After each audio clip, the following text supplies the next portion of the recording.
മോഡലിംഗിന്റെ മറവിൽ sex racket കേസിൽ പിടിയിലായ പ്രതികളുടെ സാമ്പത്തിക ഇടപാടുകളിൽ അന്വേഷണം. മുഖ്യപ്രതികളായ സിന്ധുവിന്റെയും ബിലാലിന്റെയും അക്കൌണ്ടുകളിലാണ് പരിശോധന. ഇരുവരും ലക്ഷങ്ങൾ സമ്പാദിച്ചുവെന്നാണ് വിലയിരുത്തൽ. ബിലാലിന് നിരവധി ബാങ്ക് അക്കൌണ്ടുകളുണ്ടെന്നും പോലീസിന്റെ കണ്ടെത്തലുണ്ട്.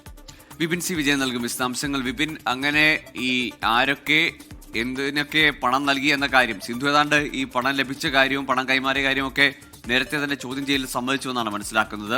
ഇനിയും 2 പേരെ കൂടി വിദേശത്ത് നിന്ന് എത്തിക്കാനുണ്ട്. 2 സ്ത്രീകൾ കൂടി പ്രതിപട്ടികയിലുണ്ടല്ലോ. അവരെ നാട്ടിലെത്തിക്കുന്നതിനും അവരിൽ നിന്ന് വിവരങ്ങൾ തേടുന്നതിനും കസ്റ്റഡി എടുക്കുന്നതിനുമൊക്കെയുള്ള നടപടികൾ പുരോഗമിക്കുന്നുണ്ടോ? ഗൂഗിൾ അതിനുള്ള നടപടികൾ ആരംഭിച്ചിട്ടുണ്ട്. 24 പുറത്തുവിട്ട ഒരു വലിയ വാർത്തയായിരുന്നു മോഡലിംഗിന്റെ മറവിലുള്ള സെക്സ് റാക്കറ്റ് എന്നുള്ളത്. അതിൽ ആദ്യ ഘട്ടത്തിൽ പ്രതിപട്ടികയിൽ 5 പേരെയാണ് ചേർത്തത്. പക്ഷേ ഈ 5 പേരിൽ ഇല്ലാത്ത ഒരാളായിരുന്നു ബിലാൽ എന്നുള്ള ശ്രീകുമാർ. ഇയാളെ മാവേലിക്കരയിൽ നിന്ന് പിന്നീട് പിടികൂടുകയായിരുന്നു. അതായത് ഒന്നാമത്തെ പ്രതിയായി കണ്ടിരുന്ന സിന്ധുവിനെ പോലീസ് കസ്റ്റഡിയിലെടുക്കുകയും ചോദ്യം ചെയ്യുകയും ചെയ്യുന്ന ഘട്ടത്തിലാണ് ഇങ്ങനെ ഒരാളുണ്ട് എന്നുള്ളതിന്റെ സൂചന ലഭിക്കുന്നതും ഇയാളെ പിന്നീട് അറസ്റ്റ് ചെയ്യുകയും ചെയ്യുന്നത്. അപ്പോൾ ഇതിന്റെ വ്യാപ്തി ഓരോ ദിവസം കഴിയും തോറും വലുതായിക്കൊണ്ടിരിക്കുന്നു എന്നുള്ളതാണ്. ഈ 5 പേരിൽ മാത്രം ഇത് നിൽക്കില്ല, അല്ലെങ്കിൽ ഇപ്പോഴുള്ള ആളുകളിൽ മാത്രമായിരിക്കില്ല. ഒരു പക്ഷേ ഒരു വലിയ സംഘം തന്നെ, ഒരു വലിയ സെക്സ് റാക്കറ്റ് തന്നെ ഇതിന്റെ പിന്നിൽ പ്രവർത്തിച്ചു എന്നുള്ളത് നിസ്സംശയം പറയാം.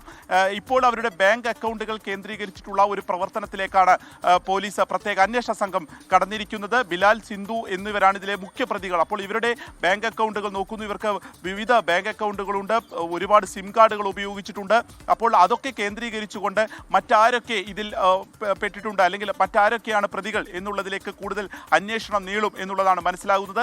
ലക്ഷങ്ങളാണ് സമ്പാദിച്ചിരിക്കുന്നത്. ഒരു മാസം 5 പെൺകുട്ടികളെ വരെ ദുബായിലേക്ക് ഇതുപോലെ കടത്തിക്കൊണ്ടുപോകുകയും അവരെ അവിടെ ഈ സെക്സ് റാക്കറ്റിന്റെ ഭാഗമാക്കി കൊടുക്കുകയും ചെയ്തു എന്നുള്ളതാണ് കണ്ടെത്തലുള്ളത്. അങ്ങനെ എത്ര പെൺകുട്ടികൾ എന്നുള്ളതിന്റെ കൃത്യമായിട്ടുള്ള കണക്ക് പോലും ഇപ്പോഴും ലഭ്യമല്ല. കാരണം ഈ പരാതിയുമായി മുന്നോട്ട് വന്നവരുടെ മാത്രം മൊഴിയും അവരെ മാത്രമാണ് ഇപ്പോൾ നമ്മളുടെ മുന്നിലുള്ളത്. അതിനപ്പുറത്തേക്ക് ഒരു പക്ഷേ ഒരു മാനഹാനിയൊക്കെ ഭയന്ന് ഇപ്പോഴും പുറത്തേക്ക് വരാത്ത നിരവധി പെൺകുട്ടികൾ ഉണ്ടാകും എന്നുള്ളത് കൊണ്ടാണ്.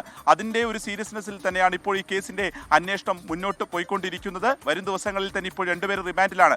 അവർ 2 പേരെയും കസ്റ്റഡിയിൽ വാങ്ങുകയും കൂടുതൽ ചോദ്യം ചെയ്യുമ്പോൾ കൂടുതൽ വിവരങ്ങൾ പുറത്തു വരുമെന്നുള്ളതാണ്. ഈ പരാതിക്കാരി പറഞ്ഞത് പ്രകാരമാണെങ്കിൽ ഈ ഇപ്പോൾ പിടിയിലായിട്ടുള്ള ബിലാലും ഇവരെ ദുബായിൽ വെച്ച് പീഡിപ്പിച്ചിട്ടുണ്ട് എന്നുള്ളതാണ് പുറത്തു വരുന്ന വിവരങ്ങൾ. അപ്പോൾ അത്രയും ഗൗരവത്തോടെ ഒരു വലിയ റാക്കറ്റ് തന്നെ ഇതിന്റെ പിന്നിൽ പ്രവർത്തിച്ചു എന്നുള്ളതാണ് ഇപ്പോൾ അത് ഏറ്റവും പ്രധാനമായി നിൽക്കുന്ന കാര്യവും. ഗൂഗിൾ